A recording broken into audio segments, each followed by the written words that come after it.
right, so in this last section in Chapter 4, we're going to look at Euler paths and Euler cycles. And just a definition, a cycle in a graph, it's a cycle that includes all of the edges and vertices is called an Euler cycle. And this is an important piece to note here. A cycle, by definition, cannot have repeated edges, so neither does an Euler cycle. So this sort of idea of an Euler cycle of a graph and whether an Euler cycle will exist in a graph is sort of prompted by the following question. There's this old village and there's a river that has these two islands, and there are bridges that connect each island to the banks and each island to the other island, as sort of shown here. And there was a question that was like, if people were walking along these bridges, from one bank to an island, to another bank, to another island, could they start on one of the land masses, either bank or either of the two islands, cross all of the bridges exactly once, and return to the point where they started? Euler, who was a famous mathematician, drew this graph. It's a multigraph. Notice that we are allowing multiple edges between two vertices. So drew this graph to model this problem. Note that they wanted to be able to cross each bridge exactly once. So it was fine for them to visit the same landmass, right? Like you can visit this bank up here more than once, right? It's not how many times you visit a landmass. It was just can you cross each bridge exactly once and get back to where you started? And if we draw this landmass here to model this, so we have each bank. Here's the top bank at vertex A, the bottom bank. This is one island, that's island 1, this is island 2. We just want to know, does this graph have an Euler cycle? And it was sort of an open question for a while. And we're going to establish the result that will allow us to answer that question. In the meantime, feel free to kind of play around with this graph, see if you can't find an Euler cycle. For example, maybe if I start at A, I could go here, and then here, and then here, and then here. Oh, but then basically I kind of I can't use an edge again. So if I return back to A, that's not an Euler cycle because I haven't used that bridge there. So, feel free to play around with this graph, see if you can't find one. We're going to establish this theorem, which is going to help us answer the question. And we're using the term graph here, but it's true for multigraphs as well. So we're going to assume that we can have a multigraph. We can have multiple edges connecting vertices.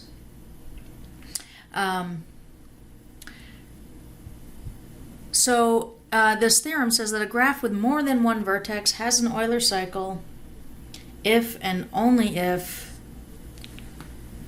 it is connected and every vertex has even degree. So obviously it has to be connected, right? If we're gonna have a cycle where we hit every edge, then in order to not leave edges out, it's got to be connected. And then this part that's going to be take a little bit more work to prove is that every vertex has to have even degree. Also, we'll just note that this is an if and only if. So this will take a little bit of doing to prove, but that's okay. So we'll do this direction first.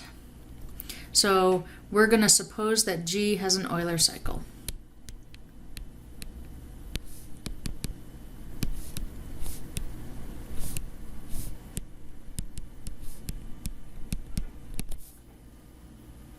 Now, an Euler cycle includes every vertex, right? If it includes every edge, it has to include every vertex, so G must be connected.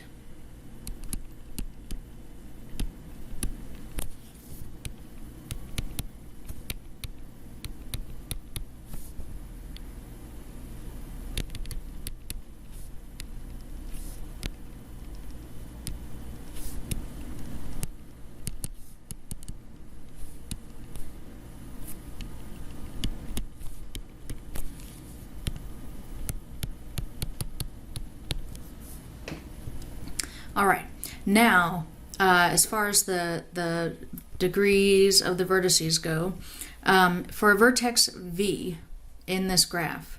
Let's consider the path, the Euler cycle, passing through that vertex. So for vertex V in the graph, each time the Euler cycle passes through V, it'll contribute 2 to its degree, right? Coming in and going out.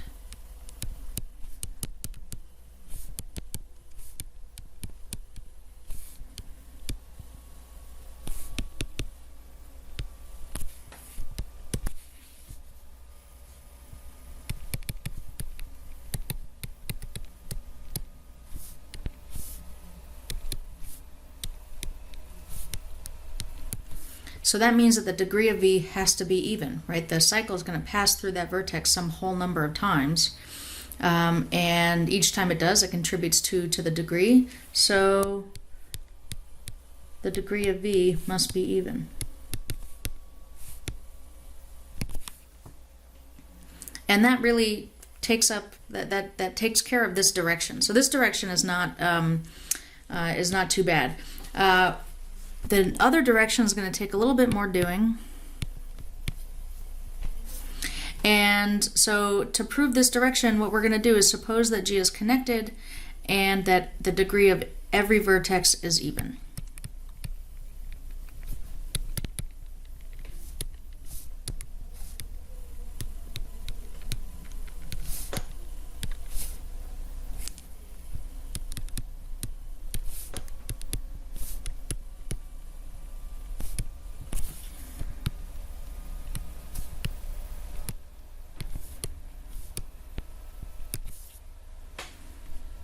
We are going to show that G has an Euler cycle, and we're going to do this by using induction on the number of vertices, n.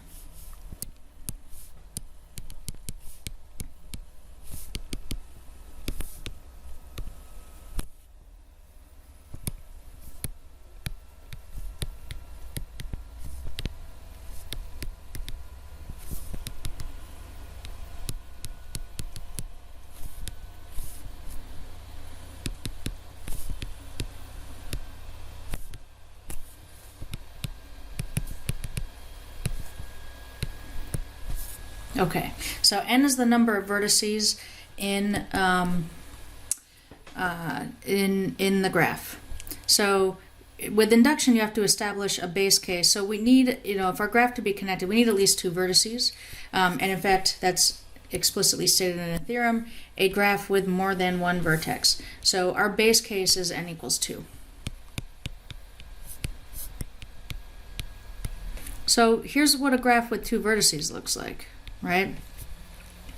And we're assuming that every vertex is even and that it's connected. So I can't consider the case where the degree is 0 because then it's not connected.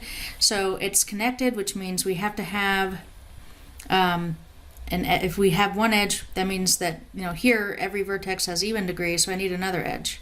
So there's the degree of each vertex is 2. But I could do this for, this is valid for multigraphs. So if I have another edge, then I have to add another edge going back the other way in order to keep the degrees of all the vertices even. And when you have a set of edges like this, it's easy to see how we have an Euler cycle, right? We just kind of traverse back and forth between these two. We kind of have this graph that now looks like the Eye of Sauron or something. But it's definitely true when there are 2 vertices.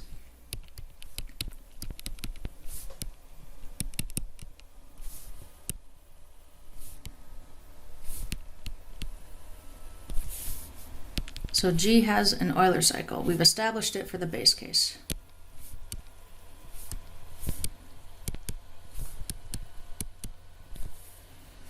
So now the induction step. We know that this is the fun part. And we're going to use strong induction here. We're going to suppose that this result is true for all graphs with fewer than k vertices.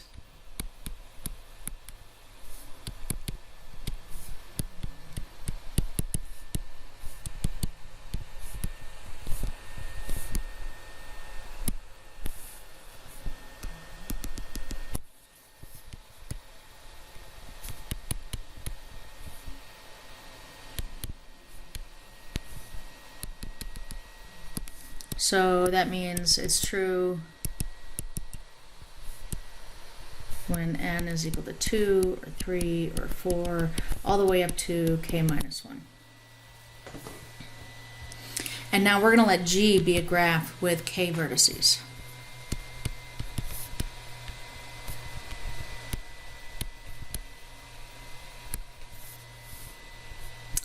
And with k vertices, each with even degree.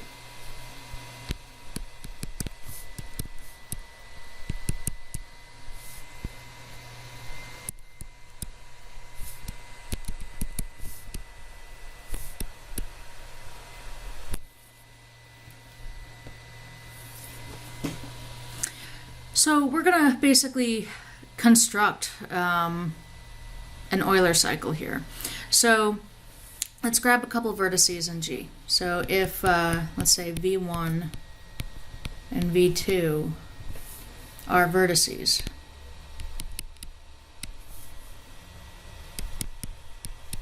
then because G is connected, I know there's a path from V1 to V2.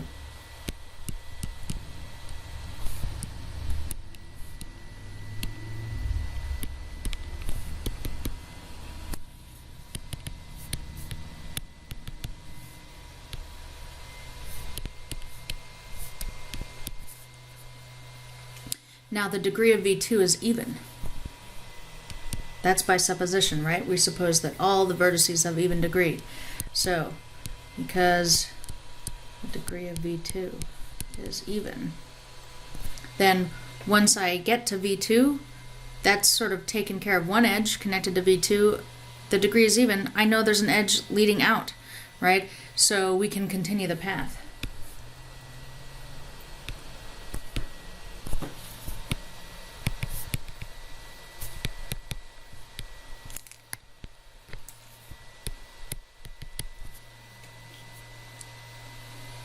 And we can kind of keep doing this. The degree of every vertex is even. So when we get to a new vertex, we can leave that vertex. And because this graph is finite, there's a finite number of vertices and edges, we will eventually return to V1.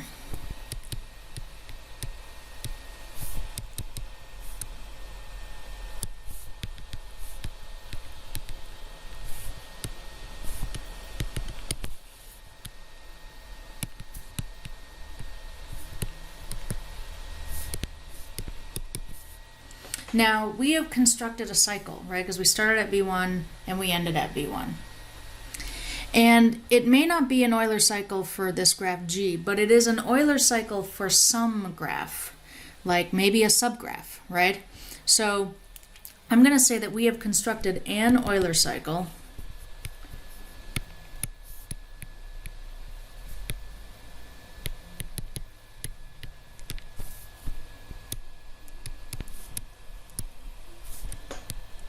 I'm going to call that cycle C1.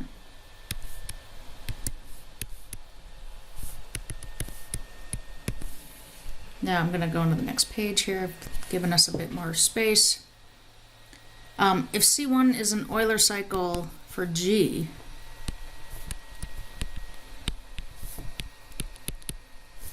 then we're done.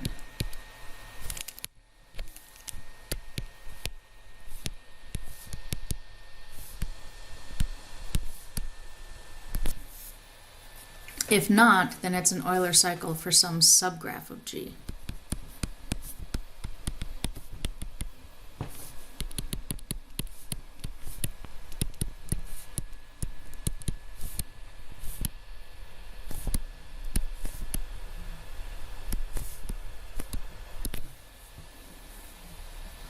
So let's we've got this Euler cycle, right? We've got some collection of edges that we've traversed that connect the vertices of G.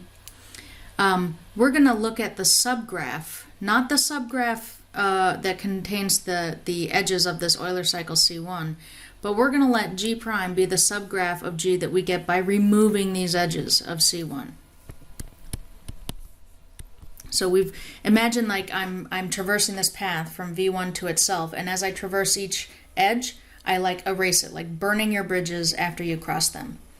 G1 is going to be the collection of edges that are left. Or not G1, G prime.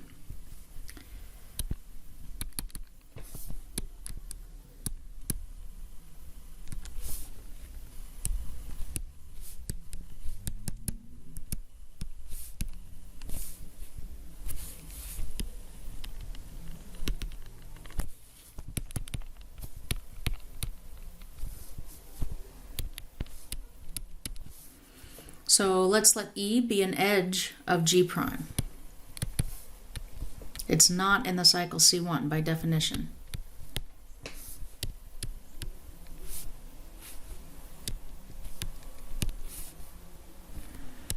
And we're going to let G sub E be the component of G prime that contains E. Remember, we got G prime by removing a bunch of edges. G prime may not be connected, right? So it may have some components.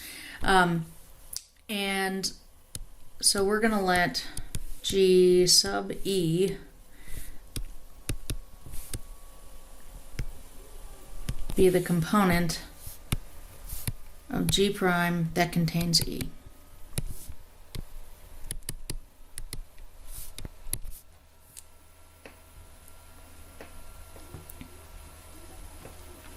Now, without a loss of generality, if G prime is still connected after removed all those edges of C1, then we'll just go through the process again until we get a graph with more than one component.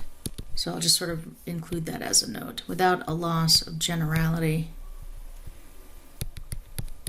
G prime is still connected.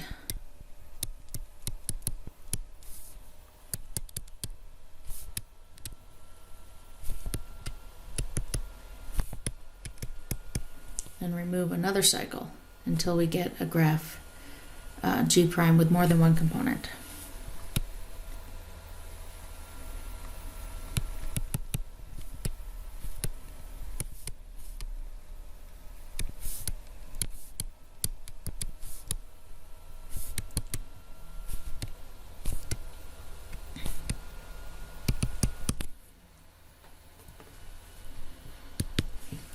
All right, so now let's focus on this graph G sub E here. That's the component that has this edge E. You know, we just kind of picked an edge that was left after we removed all those edges. And we're looking at a component here. So G prime is not connected and G sub E is a component. G sub E has fewer than K vertices because G prime is not connected.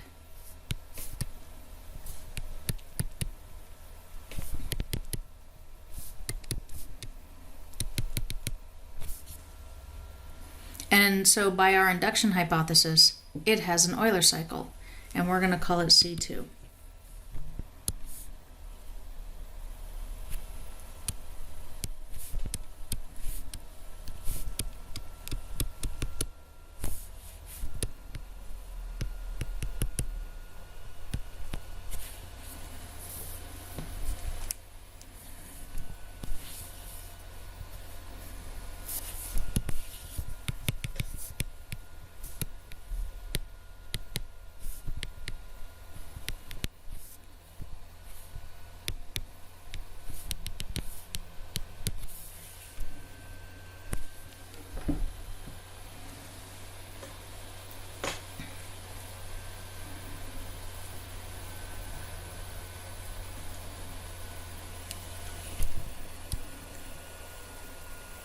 Now, C1, that cycle that we constructed at first, includes every vertex in the graph. So we know that C1 and C2 must share a vertex. Let's call it A. So let's jot that down.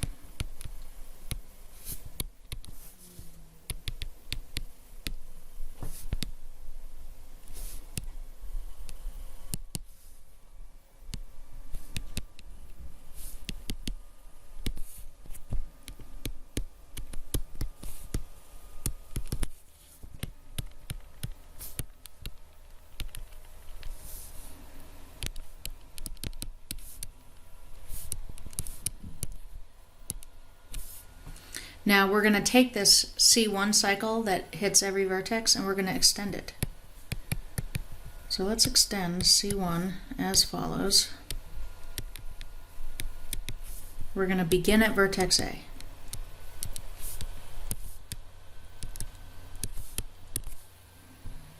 We're going to traverse C1 that hits every vertex, ending at A.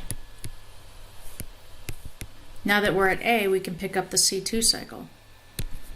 We'll traverse C2, ending at A.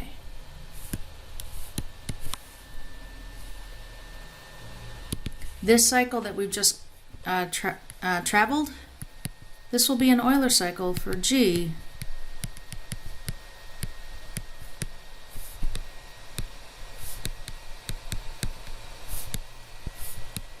and if it's not, then we simply repeat this process.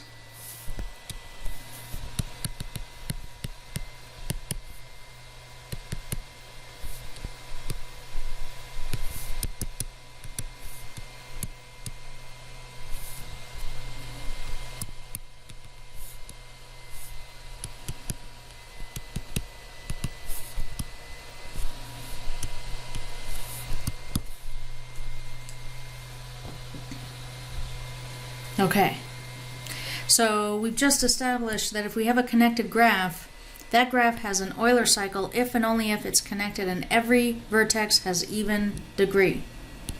So let's look at a couple graphs. Which of these has an Euler cycle? On the graph on the left, we'll note that the degree of B and the degree of A, these are odd degree.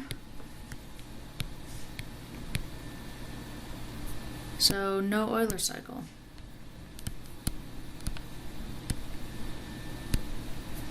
However, let's see, on the right side, oh, we still have some odd vertices. V2, you only have to find one odd vertex to preclude the existence of an Euler cycle, but V2 is odd, V4 is also odd. So no Euler cycle.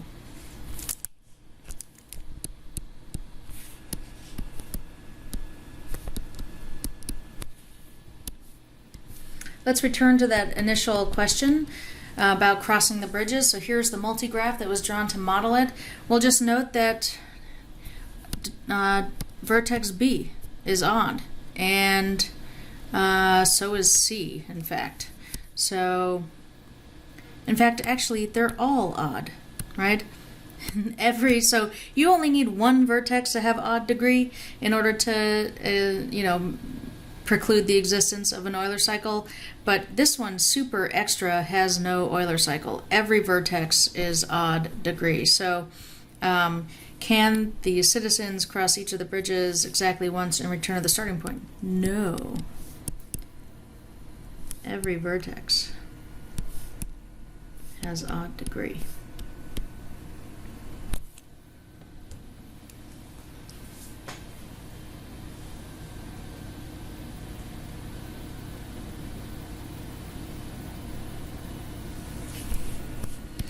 All right, so an Euler path is a path that includes each of the edges exactly once, and it's just not if an Euler path is not also a cycle, then it's called a proper Euler path. But usually, if people say Euler path, they usually mean a proper Euler path. If they meant that it was a cycle, they would say an Euler cycle. So there's a similar theorem which we won't prove, but that just says, suppose we have a graph or a multigraph has this graph will have a proper Euler path if and only if it's connected and exactly two vertices have odd degree. So if there's any vertex with odd degree, it cannot have an Euler cycle. But if there are exactly two vertices that have odd degree, then it will have an Euler path, and the proper Euler path that exists has to start at one of the odd vertices and end at the other odd vertex.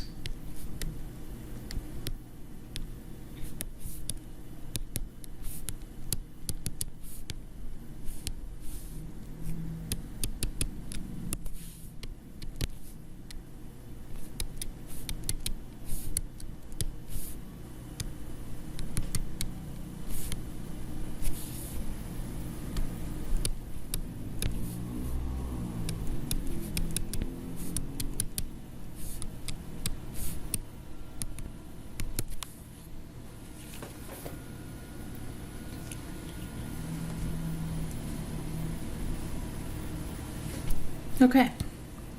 A couple of examples.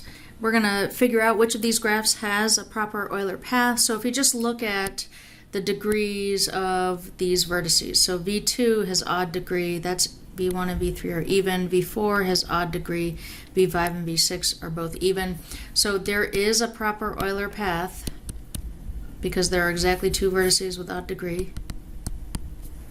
It has to start at either V2 or V4 and end at the other of those two vertices.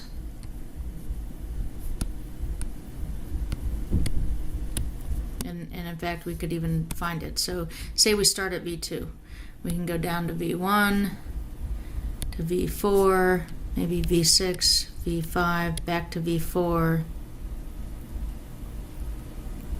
up to V2, down to V3, down to V4, and there's a proper Euler path. Started at V2, ended at V4. The graph on the right has no proper Euler path because B, C, F, and E are all odd.